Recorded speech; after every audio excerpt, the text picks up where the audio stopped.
പെൺകുട്ടി പ്രായപൂർത്തിയാവാത്ത പെൺകുട്ടിയാണ്. ഇത് നട തുറന്നിരിക്കുന്ന സമയത്താണ് ഇതെല്ലാം സംഭവിക്കുന്നത്. ക്ഷേത്ര നട അടച്ച ശേഷം പ്രായപൂർത്തിയായ പെൺകുട്ടിയുടെ ശരീരത്തിലെ ബാധ ഒഴിപ്പിക്കാൻ ആഭിചാരം. തിരുവനന്തപുരത്ത് കാട്ടാക്കട പെരിങ്കുളത്തൂർ ശ്രീകൃഷ്ണസ്വാമി ക്ഷേത്രത്തിൽ മേൽശാന്തിയുടെ നേതൃത്വത്തിൽ ആഭിചാര കർമ്മങ്ങളും അനാചാരങ്ങളും നടത്തുന്നതായി ക്ഷേത്രോപദേശക സമിതി കാട്ടാക്കട ഡിവൈഎസ്പിക്ക് പരാതി നൽകി. പരശുരാമ അമ്മയെ കൊന്നതൊരു 2 വശമില്ല. അമ്മയെ കൊന്നവനെന്നുകൊണ്ട് അച്ഛന്റെ വാക്ക് വലിച്ചൊരെന്നുണ്ട്. ഇപ്പൊ നിങ്ങളുടെ അഭിപ്രായത്തിൽ എന്താണ് ഇതിന്റെ ഒരു സത്യാവസ്ഥ എന്ന് പറയുന്നത്? ഞാൻ ഇതിന് പറയാൻ മുതിരുന്നില്ല, അത്രേ ഉള്ളൂ. അവരുടെ എന്തോ ഡിജിറ്റൽ തെളിവൊക്കെ ഉണ്ടെന്ന് പറയണു. ഇരുന്നോട്ടെ, അതൊക്കെ അവരെ പ്രൊസീഡ് ചെയ്യട്ടെ, എവിടെയാണെന്ന് വെച്ചാൽ ചെയ്യട്ടെ. പുള്ളി അത് തന്നെ പറഞ്ഞത്. പുള്ളി തെറ്റ് ചെയ്തിട്ടില്ല. അവര് കാണിച്ചിട്ടുണ്ടെങ്കിൽ അതിന്റെ ഫലം അവർക്ക് കിട്ടും.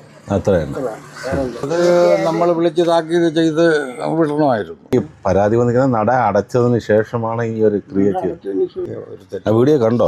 ആ വീഡിയോ കണ്ടു. വലിയ കുഴപ്പമുണ്ടോ വീഡിയോയിൽ? വീഡിയോയിൽ ഇതേ ഉള്ളൂ, കൊച്ചിനെ ഇങ്ങനെ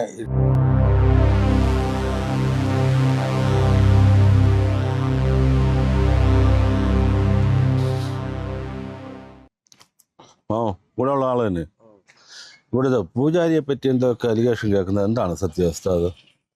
അതിങ്ങനെ അവിടെ വരുന്ന ഒരു പൂജ നട അടച്ചതിന് ശേഷം ഏതോ ഒരു കുട്ടിയെ വിളിച്ചെന്തോ ഭസ്മോടെ ഇതൊക്കെ ചെയ്തു എന്ന് പറഞ്ഞ് അയ്യന്മാരാരോ വീഡിയോ എടുത്തൊക്കെ ഇവിടെ പ്രചരിപ്പിച്ചു. അങ്ങനെ 6 പേരുള്ളൂ. ഇങ്ങനെ പിന്നെ ഇവിടുത്തെ പൂജാരിയെ പറ്റി ഒരു പരാതിയെ പോയെന്ന് പറഞ്ഞാൽ എന്തായാലും സംഭവം? അത് പോറ്റി എങ്ങനെയാ? പോറ്റിയെ പറ്റിയുള്ള അഭിപ്രായം? നല്ല പോറ്റിയായിരുന്നു അല്ലേ? പിന്നെ എന്താ പറ്റിയ പോറ്റിയെ മാറ്റാൻ കാരണം? പുള്ളിയെ ഇഷ്ടമല്ലായിരുന്നു കമ്മിറ്റിക്കാർക്ക്. പുള്ളിയെ ഇഷ്ടമല്ലായിരുന്നു. കമ്മിറ്റിക്കാർക്ക് ഇഷ്ടമല്ല പോറ്റിയെ. അപ്പൊ എന്തെങ്കിലും ഒരു കാരണം കിട്ടാൻ വേണ്ടിയിരുന്നു കാത്തിരുന്നു. അത് അല്ലെങ്കിൽ പിന്നെ ഇതൊക്കെ വീഡിയോ ഇതെടുക്കണതും ഒരാളുടെ മനഃപൂർവ്വം പറ്റിക്കാൻ വേണ്ടിയാണല്ലോ അത് ചെയ്യണം. മനസ്സിലാക്കിക്കൂടെ? നമുക്ക് അങ്ങേരെ കുറിച്ച് വേറെ എതിരഭിപ്രായമൊന്നും പറയാനില്ല. കാരണം എന്തെന്ന് പറഞ്ഞാൽ വലിയ കുഴപ്പമില്ലാതെയാണ് പോയിക്കൊണ്ടിരുന്നത്. ഇപ്പൊ എന്ത് പറ്റിയെന്ന് അറിയില്ല അങ്ങനെ. കാരണം അവര് ഒരേ തെറ്റ് പറ്റിയാൽ ഒന്ന് താക്കീത് ചെയ്യാം. അല്ലാതെ ഒരു പോയ രീതി ഒന്നും മോശം. കാരണം മറ്റൊരാളുടെ ജീവിതം നശിപ്പിച്ചുകൊണ്ടുള്ള പോക്ക് ചെയ്യും. കമ്മിറ്റിക്കാരെന്താ വീഡിയോ മൊത്തം പ്രചരിപ്പിക്കും. അവര് പ്രചരിപ്പിച്ച് അവരെ എന്തോ ഒരു സംഘടനയിലൊക്കെ ഇത് അയച്ചു കൊടുത്തു എന്നൊക്കെ പറയുന്നു. അങ്ങനെ ഒരു അങ്ങനെ ഭാവിക്ക് ഒരു ദോഷം വരും. ഈ പരാതി വന്നിരിക്കുന്ന നട അടച്ചതിന് ശേഷമാണ് ഈ ഒരു ക്രിയ ചെയ്തത്. അടച്ചതിന് ശേഷം ചെയ്യാൻ പറ്റില്ല. നട അടച്ചതെന്ന് ഭഗവാന്റെ അടച്ചതായിരിക്കും. ഭഗവാന്റെ നട അടച്ചിട്ടാണ് ആ കുട്ടിയുടെ കുട്ടിയുടെ അച്ഛൻ ഉണ്ടായിരുന്നു, അമ്മ ഉണ്ടായിരുന്നു, ആ കുട്ടിയുടെ കൂടെ വേറെ ആരൊക്കെ ഉണ്ടായിരുന്നു. അവര് വന്നൊരു കുട്ടിയുടെ ബന്ധുക്കളുടെ മുമ്പ് വെച്ച് തന്നെയാണ് ഇപ്പോൾ ചെയ്തത്. അതിന് പിന്നെ അതിനെയാണ് ഇത് വളച്ചൊടിച്ച് രീതിയിലാക്കിയത്. അതുകൊണ്ട് പുള്ളി അത് തന്നെ പറഞ്ഞത്. പുള്ളി തെറ്റ് ചെയ്തിട്ടില്ല. അവര് കാണിച്ചിട്ടുണ്ടെങ്കിൽ അതിന്റെ ഫലം അവർക്ക് കിട്ടും. അത്രയാണ്. വീഡിയോ കണ്ടോ? ആ വീഡിയോ കണ്ടു. വലിയ കുഴപ്പമുണ്ടോ വീഡിയോയിൽ? വീഡിയോയിൽ ഇതേ ഉള്ളൂ, കൊച്ചിനെ ഇങ്ങനെ ഇരുത്തിയിട്ട് മുഖത്ത് പൂ വച്ച് അത്രേ ഉള്ളൂ. അങ്ങനെ പോയിച്ചോണ്ട് നിൽക്കുന്നതേ കാണാവോ. അങ്ങനെ എന്ത് പറയണമെന്നോ ഇതൊന്നും നമുക്ക് കേൾക്കാൻ പറ്റും. പോറ്റി എങ്ങനെയുള്ള ആളായിരുന്നു? നല്ല ആളായിരുന്നു. നല്ല ആളായിരുന്നു. അത് പറയണൊക്കെ വെറുതെയാണ്. എനിക്കറിയില്ല, സത്യത്തിൽ എനിക്കൊന്നും അറിയില്ല.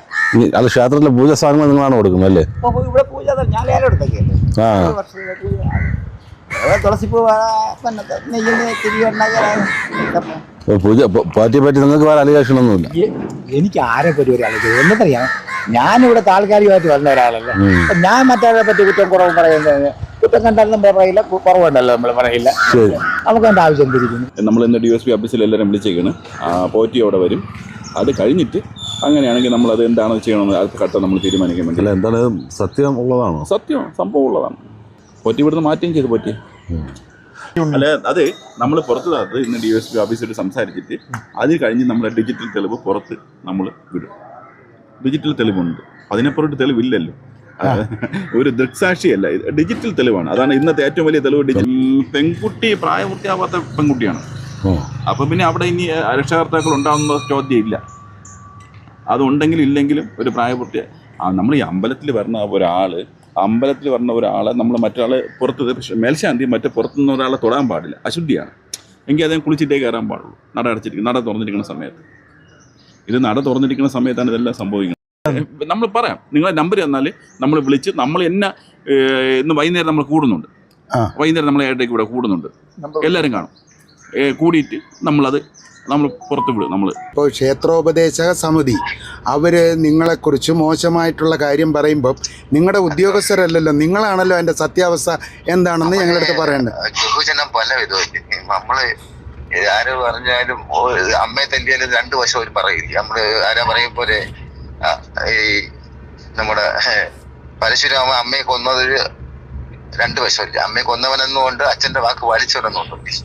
ഇപ്പൊ നിങ്ങളുടെ അഭിപ്രായത്തിൽ എന്താണ് ഇതിന്റെ ഒരു സത്യാവസ്ഥ എന്ന് പറയുന്നത്? ഞാനിതിന് പറയാൻ മുതിരുന്നില്ല, അത്രേ ഉള്ളൂ. അവരുടെ എന്തോ ഡിജിറ്റൽ തെളിവൊക്കെ ഉണ്ടെന്ന് പറയണു. ഇരുന്നോട്ടെ, അതൊക്കെ അവരെ പ്രൊസീഡ് ചെയ്യട്ടെ, എവിടെയാണെന്ന് വെച്ചാൽ ചെയ്യട്ടെ. ഇപ്പൊ ആ ക്ഷേത്രത്തിൽ നിന്ന് നിങ്ങളെ മാറ്റിയെന്ന് പറയണു. മാറ്റി ക്ഷേത്രത്തിൽ നിന്ന് മാറ്റി നിങ്ങളുടെ മാറ്റിയതല്ല, ഞാൻ എന്റെ ഒരു ഒഴിവൊന്നും ഞാൻ അങ്ങ് കിട്ടിയങ്ങ് പോയി. അത് ശരി, അവിടെ നിന്ന് ഒഴിവായി സ്വയം മാറിയങ്ങ് പോയി. കാരണം നമുക്ക് മാറിപ്പോയത് തന്നെയാണ്. ഇവരെല്ലാരും കൂടെ അവിടെ ഇങ്ങനെ മീഡിയകളിൽ ആക്രമണം തുടങ്ങി കഴിഞ്ഞാല് നമുക്ക് ഇതിപ്പോ പിന്നെ ജയപ്രകാശ് മനസ്സിലാക്കേണ്ടത് ഞങ്ങൾ ആക്രമിക്കാൻ വേണ്ടി വന്നതല്ല. യഥാർത്ഥത്തില് ഇപ്പോൾ പലവരുടെയും അഭിപ്രായങ്ങൾ, അതായത് നാട്ടുകാർ നിങ്ങളെക്കുറിച്ച് നല്ല അഭിപ്രായം പറയുന്നുണ്ട്, ക്ഷേത്രോപദേശക സമിതി അവർ മോശമായ രീതിയിൽ പറയുന്നുണ്ട്. അപ്പോഴത്തേക്ക് നമുക്ക് ഈ രണ്ടുപേരുടെ അഭിപ്രായം മാത്രം പോരല്ലോ, താങ്കളുടെ ഒരു അഭിപ്രായമാണല്ലോ നമുക്ക് വേണ്ടത്. ഞാനിപ്പോ എന്റെ ഉദ്യോഗ ബന്ധത്തിൽ ഇരിക്കുമ്പോ ഞാൻ ഈ പറയുന്നത് എന്റെ മേലുദ്യോഗസ്ഥനോട് കൂടിക്കാഴ്ച ചോദിക്കാതെ പറയുന്നത് ഉചിതമല്ല. അത് ഒരു ഉദ്യോഗസ്ഥനോട് ഞാൻ ചോദിക്കട്ടെ, അങ്ങ് അമ്പലത്തിൽ പോയിട്ടാണോ വന്നത്? തീർച്ചയായിട്ടും അമ്പലത്തിൽ പോയിട്ടാണ് വന്നത്. അപ്പൊ എന്ത് പറയുന്നു? അല്ല, അതാണ് ഞാൻ നേരത്തെ പറഞ്ഞത്. ഒരു വിഭാഗം നല്ല അഭിപ്രായം പറയുന്നുണ്ട്, ഒരു വിഭാഗത്തിന് മോശമായ അഭിപ്രായമാണ്. അതിൽ എന്താണ് നിങ്ങളുടേതായ അഭിപ്രായം എന്ന് അറിയാൻ വേണ്ടിയാണ് ചോദിക്കുന്നത്.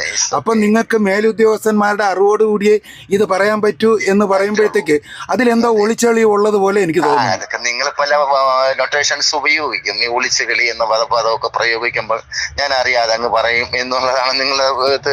അല്ല, നിങ്ങൾ അറിയാതെ പറയണമെന്നല്ല, അറിഞ്ഞുകൊണ്ട് സത്യാവസ്ഥ എന്താണെന്ന് പറയണം.